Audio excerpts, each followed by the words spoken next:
Hello, this is Peter Combs from Bidamount.com and P.O. Combs Asian Art in Gloucester, Massachusetts. And today is Friday, September 4th, and this is our weekly video. We take a look back and see how things went over on eBay last week, how things did on the global member pages on the Bidamount.com site, what happened at CATAWIKI. We're going to talk a little bit about some auction results from this week in a couple of places, and a bit of more news on Asia Week as it approaches. A few things I want to mention is that one of them is, many of you already seen it, but we did a video yesterday. We posted it on the Alsdorf collection.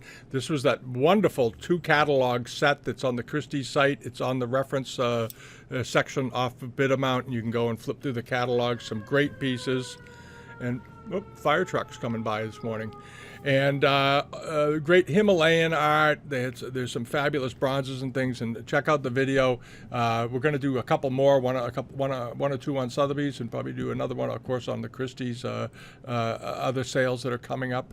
And one of the things I wanted to mention, though, was that the auction catalog issue. In yesterday's video, I mentioned that we weren't able to get a hold of any catalogs for the upcoming Sotheby's sale because they didn't print any. It's all online, as you know. If you want to bid on the things, you can go and look on their website, and then you can make an appointment to go in physically to preview things that you're really interested in. But Christie's published catalogs, but Sotheby's didn't publish any catalogs this time around. And as far as I can tell, neither did Bonham's. But right now we have 10 up, and the first 4 you're going to encounter on the research page over on Bidamount. Those of you who can't remember how to get there, you scroll down this page. You see links to it all over the site, but if you just go to the black box here, it's the first one, free auction catalogs and books. And you can get right to it. The first 4 books on there are the Sotheby's sales. We found a workaround for a list that we were able to get our hands on, and last night we did a bunch of conversions and created the catalogs for them. They're all on here. They're a bit different because we don't have access to all of the information that they have when they put together a list, but we got a lot of it on here. And it starts here. This is the Jungkook Collection, of course, of jades, the famous collector from Stephen Jungkook from the Midwest. One of the biggest collectors who's ever lived, sort of on a par with, I think, with Sackler, the Freer and all that. All right, and then the Indian and Himalayan and Southeast Asian art catalog, works of art, tankas and bronzes and all kinds of wonderful things. And then, of course, the Sotheby's sale of important Chinese art, some great ceramics in there, some good things. We'll be doing a video on it. And then their Kangshi Porcelain collection. Just terrific pieces. Not a huge collection, but all very, very fine, all the best of the best. So you want to check those out.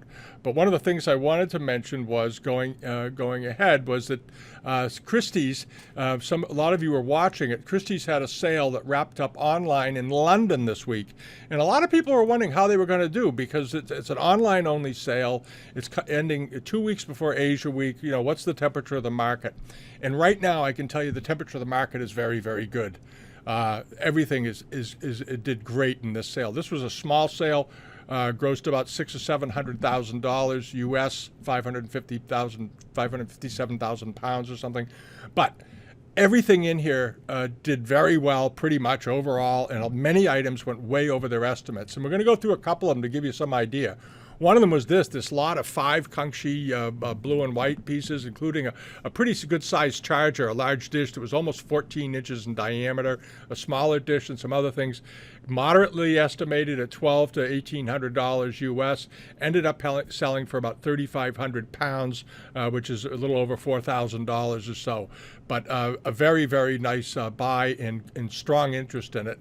And then onto this was that pair of Kangshi vases, very nice Femi-Vert decorated vases. I thought these were very reasonably estimated, but they 2,500 to 4,000 pounds. They ended up selling for the high estimate, 4,000 pounds or around $5,000. But a lovely, lovely pair, and there you go. The market is strong, and we take a look at this. This thing really blew the roof off the place. And I saw this when it was first in there, and I just assumed that it must have been restored because it was a Yongchen period charger that it was like 19 inches in diameter? Yeah, 19 inches in diameter. That's a beast of a charger for the Yongchen period. They didn't make a lot of these. all done in Datsai enamels. And I just assumed this thing must have been restored or something really, really wrong with it for that estimate. And apparently there wasn't. And maybe they were, I don't know what they were thinking, but they put a 10 to 15,000 pound estimate on it. Ended up selling for 81,000 pounds, which is close to $100,000. I suspect maybe that it was an estate piece and they really wanted to get it off and they were trying to encourage bidding. Because as you know, a plate like this, when you have an estimate of 10 to 15,000 pounds, the reserve can be no higher than the low estimate. So anybody looking at this, thinking about it, they're going to go, wow, if that goes anywhere close to the estimate, I'm all in. And it didn't. It sold for $81,000 or just a little under $100,000. But what a plate. What a beautiful plate. And they did provide very nice images of the back of it. So you could come and study it. That very nice glaze, that nice looking foot rim. And it was, as I said, a charger. And they didn't make a lot of chargers in that period. And then on to this faux bois pudding stone teapot. We talked about this last week when we were talking about some other faux bois pieces that were over on eBay, that little tiny planter. There was this, and it had a really reasonable estimate, 1,500 to 2,500 pounds. They just dated it as Qing Dynasty, and I think some people glommed onto this thing and really gave it a thorough going over and decided it probably was Marken period, I suspect. All right, because that blue glaze, the decoration was awfully good. We talked about it last week. I just thought it was a really great piece. I obviously haven't seen it in person, but it looked awfully good. And here's a picture of the bottom of it right there. At any rate, it did great. It ended up selling for 18,000 pounds or about $23,000. Did extremely well. And then on to this was that little Guan type crackle glaze globular stem cup. 19th century with it. I thought the estimate was wonderful on it, 1,000 to 1,500 pounds. Ended up selling for 4,000 pounds or roughly $5,000. But a beautiful little cup, nice soft blue glaze, and I think that auction is a good indicator of how things may go over at Asia Week in New York. There's a lot of interest, a lot of positive stuff is being said about some of the things in New York. So I'm hoping they have a good result because they're really doing a big conversion. They're going heavily onto online until the environment improves for in-house auctions. All right, and now over to the global member pages. If you're a Japanese collector, over on our Live Auctioneers page that all of you use, there was some good sales that closed out this week, some really good sales. And if you're a Japanese buyer, there was this sale, the MBA sale in Seattle. Some great buys went through there. If you collect Japanese stuff, I hope you got to see the stuff in this sale. It was excellent. One of them was this set of 8 Meiji period Somitsuki style pine tree low bowls. These little bowls are very nicely done, beautiful quality, very consistent, very neat, and $200 for all of them. $200 for all of them. All right, that was a great buy. And then on to this was this late Edo period, maybe early Meiji, but a very nice Amari decorated loop-handled, fixed-handled teapot with a square-shaped spout. Had a tiny nick on the end of the spout, but nothing significant. The gilding looked to be all in great condition and had this very cool, funky, looks-to-be original lid with Crackle in it. I thought this was an absolutely superb buy for the Japanese Amari buyer, $200. All right, and then moving over to this, those of you that are around for a while remember the Korean craze back in the '90s when things any Koryo Celadon that was on the market with inlay in it like this would have brought 1,200, 1,500, 2,000 and up. All right, this was a nice little example, 2 to 3.5 inches, 2 to 3.5 inches in diameter, 2 inches high, sold for just $225 with black and white inlay. This was a very nice little cup, nice crackle glaze, and I think this was a great buy. The Korean market sort of did what the Japanese market did. It just sort of petered out in the 90s. There was a lot of shenanigans going on with prices and bidding and accusations of some people trying to launder money out of South Korea after some currency restrictions were in. So they were repatriating art by spending a lot of money outside the country. There was a lot of stuff going on. But at any rate, that market sort of fell apart after all that, and now you can go back and you can buy beautiful Korean things very reasonably. And the other thing that was sold well, they had a bunch of these subas. And this was an Edo period, Edo set of 4 subas. A couple of them look a little more like they're probably Meiji, but not a big spread there. And it came from a collection of a man named Gordon Menzies. And the 4 of them sold for just $150 a piece, going out for $600. That was a good buy. And then on to this. I thought this was an unbelievable buy. If you collect Japanese seto wares, you know these horse-eye bowls and plates, if they're in good condition, can sell for significant amounts of money sometimes. This one was an 8-inch example and a 10-inch example, and the pair of them sold for just $225. All right, and many of you remember when one of these 10-inch plates would often sell for $800 to $1,400, depending. And this time around, a pair of them went for $220. Good time to build a collection. And then on to this was the stair gallery. They had some very nice armorial 18th century export pieces in it. And one of them was this, a Martin Luther King, or a Martin Luther plate, not Martin Luther King, a Martin Luther plate from the 18th century. Lovely Grizzai decoration. Beautiful gilding, still all intact around the edges, and even with its edging and tracery running around it, just nicely done.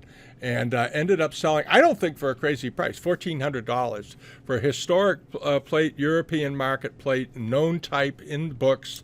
$1,400 was a good buy. Okay, stair gallery is somebody you want to keep an eye on. And then they had this, an export Grizzai decorating plate with Grizzai and Famille Rose, went for $450. And then on to these, this beautiful pair of 18th century standing court figures holding vases. They were often used as joss stick holders, candle holders, and so forth. They were often exported. They are very rare, though, and these were big. These were 15 inches tall, which makes them quite interesting. In very good size. They had some sort of restoration. I don't know the extent of the restoration, but always expect some type of restoration on these. And back in the early part of the first half of the 20th century, these were often used as lamps by decorators. Decorators absolutely loved these and turned them into lamps often. And this time around, they went, I think, pretty reasonably. I thought the estimate was terribly reasonable, and I think the $6,000 they went for, unless they're completely rebuilt after severe damage, $6,000 was a real good buy for these, because we've all seen them sell for, with some repairs, $12,000 to $18,000. So I thought that was probably a good buy for someone. All right, and then over to eBay to see what went on. There were some good buys there too. This one was this nice old Swato charger, a genuine one, late Ming, with green enamels and the classical mountain scene with the bay and all that. Some seals that have worn off. You often find wear on these big Swato plates because they were exported out of southern China, and they were used. People use these every single day to serve food in and to use. Went for $489, which I think was perfectly reasonable. And then onto this was this very nice 18th century vase out of a garniture set of 5, but beautifully done. Had a little repair and a couple of repairs around the top, but it didn't bring the world either. It went for just $149, $149.98, so call it $150. Nice example, and these are the kinds of things that are great to buy if you're working on a modest budget. If you're home more these days than you were at your job, and you're pulling back a little on your buying. These are the kind of things that are great to buy, and they're affordable, and you can own something really nice. And that was a good purchase. And then over to this, the Tankard, this wonderful shaped side 18th century Chinlung period export tankard with a picture of a woman with a hoe over her shoulder. Looks like she's farming, and you have these beautiful scenes with ducks and flowers. And what I liked about this pot in particular, there's a technique they did where they sometimes did these where on one side they'll have an image like this that runs the full height. She's standing on a rocky outcropping with flowers and peonies and all that behind her. And then on the other side of the pot, you turn it around, and you see this sort of interesting division. Let's get back to it. Right there. All right, and it's almost like two parallel landscapes. It was a painting technique they did to give depth, and sometimes they can look like foreground and background, and other times when they did them scaled up, where the top section is scaled as large as the bottom section, it looks like two separate paintings that were added onto one side, but on the other side was just a singular big image running up the pot itself. All right, so these are just interesting, and it had the feather decoration. It looked like a repair to the handle somewhere, a crack or something, because they often have those. Finding a Chinese export mug that doesn't have a hairline or something in the handle is pretty hard to do. They always seem to get them at one point or another in their lives. Anyway, it went for $293, which I think was a pretty good buy. And then over to this was this nice little late Qing Dynasty tea caddy, or, that kind of thing, tea caddy box, table box. And what was interesting on it's a scene of people sitting around at a table getting ready to eat. And here you have the cooker, and they're passing their bowls, the workers. And this is some sort of, plantation. Maybe it's a rice operation or something, but they're sitting there on a sort of a nice day, all smiling and having their lunch. And there it is, walking up through the line. Some of them look like monks, actually. At any rate, it's a good little box. Late 19th century. It ended up selling for a pretty reasonable price, $110. Great little box. Seeing as there's food on it, when I looked at it originally, I thought, boy, this would be a great thing to keep recipe cards in them. But then again, who the heck uses recipe cards anymore? I'm sort of dating myself, I guess. All right, now mosey over to this was the bronze, the bronze that we had talked about last week. It had a couple little dings in it. It had been polished over its lifetime many times, no doubt, judging by the amount of wear to the mask, which I happen to like. I like it when they get worn down like that. It makes them easier to date. Of course, now that you say things like that, people start buffing them down like crazy to make them look old. But at any rate, nice looking old bronze. Despite the little ding and despite having been polished for a long time, it still brought $1,247. Which is not a big surprise. These are, as I said last week, these are quite collectible. And then onto this, the very nice-looking carved sandalwood Cantonese type export card case. They did these, of course, in ivory, and they did them in a variety of woods, but most often sandalwood. And the sandalwood boxes are wonderful. If you own any and you smell them, you can still smell the sandalwood in them even 150 years later. But this was a nice little box, competently carved. The guy that carved this probably also, I'm sure, carved ivory. The wooden ones were less expensive because it's not as a precious a commodity to work with, but still lovely. And ended up selling for just $187, whereas the ivory version of this probably would bring $500 to $700. All right, and of course, shipping ivory is a risk these days because it's illegal. All right, now on to this, the Wang Hing footed dragon center bowl with flowers and birds all over it. Beautiful piece of Wang Hing silver. And if you follow silver, you of course should know who Wang Hing was. He was one of the most prolific and highest end of all the Chinese export silversmiths. Peabody Museum here in Massachusetts has quite a bit of it. A lot of museums have Wang Hing silver. It was exported frequently to the West and Europe and all that. And just a lovely example. Ended up selling for $1,650, which I don't think was a crazy price. It was made about $1,885. All right, and then onto this, the Kangshi jar, around 8 or so inches tall, a nice one done in a very typical pattern. The same pattern you find on plates and bowls as well. Here's a picture of the bottom. Good looking foot. The base looks okay to me. And in the end, it ended up doing just fine. It brought $1,539, which is right about on the money for one of these, an 8-inch jar from that period. Perfectly fine price. All right, and this was something that they, unfortunately, Phil Colvin, Cullum put a big reserve on it, I guess, and they didn't sell. They got up to $440 and didn't make the cut. All right, and reserves are not your friend, everybody. Okay, I'm just telling. I say it many, many times. Reserves are not your friend. If it doesn't make your reserve, it means you think it's worth more than it is most of the time, especially with Chinese stuff. Japanese stuff, it's a little different because there's not as much active demand in a short period of time for it, so you may have to put a fixed price on some Japanese things. But Chinese things, the market's there. They're going to look at it, and they're going to tell you by the end exactly what it's worth in most cases. All right. Over the long run, you lose more money with reserves than you make with them. I'll put it that way. Okay, now the very nice, this is underglaze blue, and it had some underglaze red on it. This very nice Crackleware 19th century late Qing brush pot with the boy riding the ox and pulling a small ox with him. Nice example. Here's a picture of the interior, pretty grunged out. There's the bottom. Had a couple of old lines in the bottom and so forth, but it had underglaze red dabs here on the trees as flower blossoms. And underglaze red, as you know, is a tough alloy to fire. It's a tough color to fire along with blue. Often something goes wrong and either the red comes out wrong or the blue gets a little burnt. Didn't do it this time. Worked out just fine. And the pot ended up selling for $676. Not too bad at all. Not too shabby.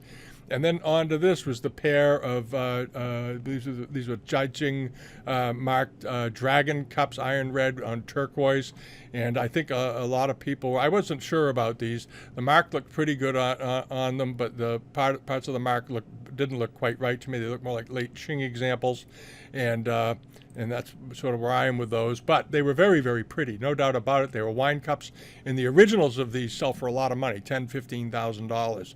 So these sold for $1,144. Not bad. And then onto this, the slab-constructed brush pot, Famille Rose, late Qing, possibly early 20th century. But nicely done, good looking, no script on them though. And they sold for $434, which I think is pretty reasonable, good looking. And if you like table objects or scholars objects, these are sort of one of those must-have things.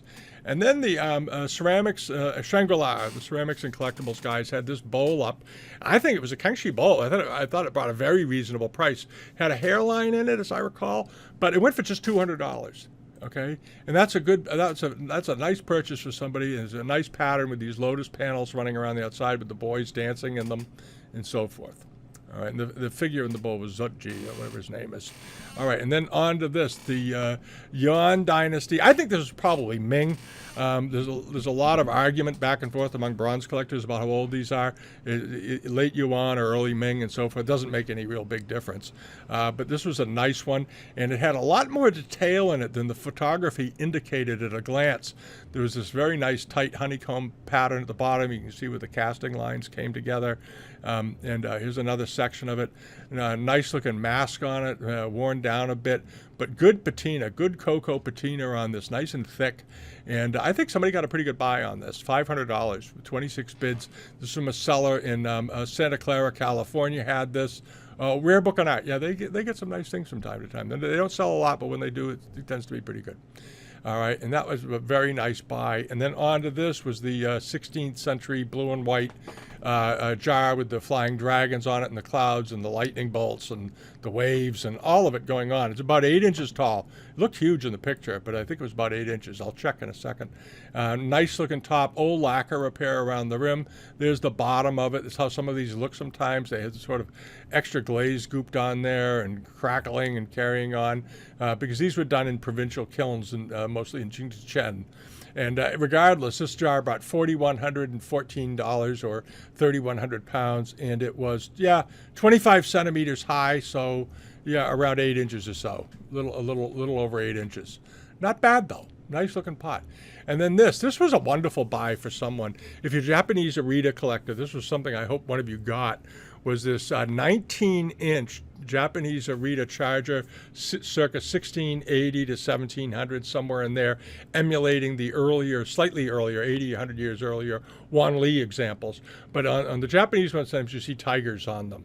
And this was a tiger was a very popular, or leopards were very popular decorations on these early wares.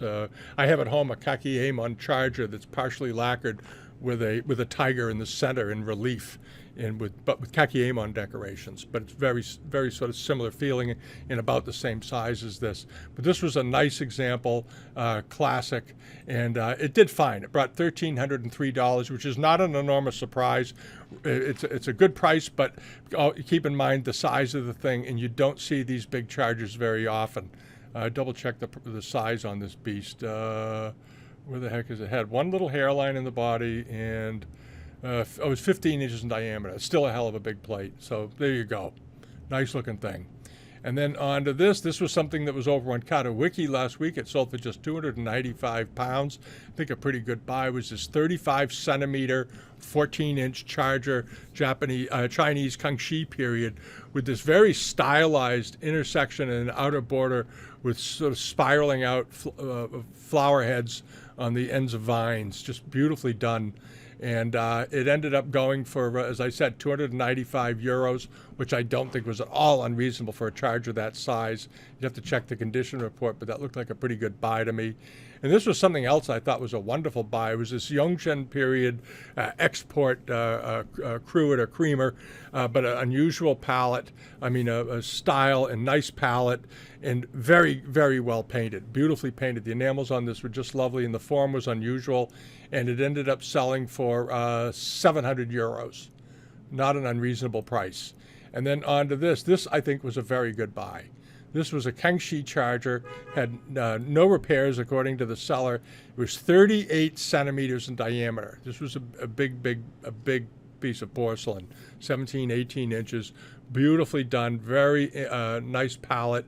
It has the inner radiating panels and then the outer panels interspersed with these sort of diaper patterns, the secondary patterns that you often see on porcelains, and they use different ones for each section, which I think was terrific. And the back of it looked nice and grungy. There's the back of it. The seller might have cleaned it up a little bit before he put it up there. This looked like it came off a wall in Europe somewhere, never cleaned. That foot rim would clean up beautiful, but you could still see beautifully. You could still see the ivory in the paste the way it should look. And ended up selling for just 650 euros. All right, keep an eye on CATAWIKI and leave them a bid if you see something, because you never know over there what's going to happen. Sometimes you can get yourself a nice buy. It was estimated at 900 to 1,000 euros, which seemed reasonable to me, and ended up selling for 300 euros under the low estimate. All right, so just keep an eye on it. Always leave a bid. I know I've been saying that for decades, but always leave a bid. And a couple of things that are going to be coming up on the newsletter page this week. For those of you who subscribe and get the notifications on Fridays, Migliari's got a bunch of stuff up, about 100 lots. And then there's pieces like this have turned up, this nice-looking late 19th century cafe glaze, sort of cafe crackle glaze pot with underglazed blue. Will be in the newsletter. Nice looking thing. There's a picture of the top, the bottom. It's got the wax export seal because it's late Qing, early Republic, and it just went up. This was a 7-day auction, I believe. I don't know why anybody does 7-day auctions anymore. I really don't. If you sell on eBay or anywhere, do a 10-day auction. Start it on Thursdays or Friday, and 10 days out, and that way you get 2 full weekends for people to find your stuff. 40% of viewers do their viewing on weekends on eBay. Just a little statistic. All right, now on to this. Is this frame needlework, Chinese silk needlework, late Qing. Very interesting with the script across the top. I like this. Nice package, nicely done, nice looking needlework. Late Qing, maybe early Republic, but it's a good package. Very elegant, and it's up to just $2. It'll be in the newsletter this week. It's a nifty item if you're looking to hang something great on your walls. Chase this down. It's already framed. All right, and then on to this. This is an interesting thing. A lot of these necklace sets that are turning up on the market are fakes. They're terrible. This is an old one. It isn't Qing Dynasty. I think it's probably Republic. But it comes in a very nice case, this beautifully fitted case, and these were done for export a lot of the time, 1915 to the 1930s. Here's a picture of the cover of the box that goes over that. It's a beautiful silk outer piece, beautiful needlework on it. This alone is quite excellent. And they have some good detail shots in it. You can tell by the metalwork that it's not, Chinlung or anything like that, but nice quality. And it's a beautiful package presented. That's just very attractive, very elegant. Of course, the Chinese are, packaging in China is an art form unto itself. If you've read anything about the Imperial Palace, they had a whole section in the palace where they made beautiful, beautiful packages to put rare art in that were going to be given as gifts, and the packaging themselves were considered to be as much an art form as anything else. And the Chinese, even in the 1920s, were making these beautiful boxes with which to present their art in that was being sold overseas. At any rate, it's up to $1.25. It just went up, but we'll see how it does. It's a nice thing, though. And then on to this, the Lacquered Export Fan, mid to late Qing, 1850, 1880 lacquer fan with different figures of boys running around the outside. Looks to be in quite nice condition. I don't believe that it still has its box. Here's the back of it. But it's a nice old fan. It's up to $119. Ought to about triple that, or $400 to $600 by the time it's all in. But nice looking fan. If you're a fan buyer or an export buyer, it's a good looking piece. And then on to this is another one of these turquoise glaze pieces, late Qing, early Republic period. Nice looking foot rim on it. Good looking bottom. Nice looking. I like the fact that they did the lion's mask in a slightly darker blue. Here's a picture of the. Where's that other picture? the other end of it. There it is, sort of goofy looking. Because they would build them, they would stamp the mass on and then sort of put in little bits of clay and work them into the piece. So they're not always exactly the same. Anyway, that just went up, and this is a seller. I don't know. They only have sold 2 things. They're located in Canada. All right. And then on to this. This was something that's over on CATAWIKI that's closing pretty soon. Is this very nice Yongchen period faceted export teapot. It's up to 325 euros. It closes, looks like it closes on Sunday of this week. And then this very nice Kangshi period with silver mounts, these one of these garniture jars. Very nice example, and a nice deep dark blue. All right. It looks like a good piece. That looks nice. And it's up to $500, 500 euros, and I expect it'll go a good bit over that. It is 27 centimeters tall, so around 8 inches or 9 inches, but very attractive, really, really attractive. Ought to bring $800 to $1,000. And then on to this, the pair of Romance of the Western Chamber plates are called, Yongchen period. But there's a pair of them. They look rather nicely done. They're up to $550. And from what I can tell, they don't have a reserve on them, so you might want to chase those down. All righty. And that's about it for the week. And there's more coming next week. And I want to thank you for watching. And if you're not a subscriber to us yet here on YouTube, please do.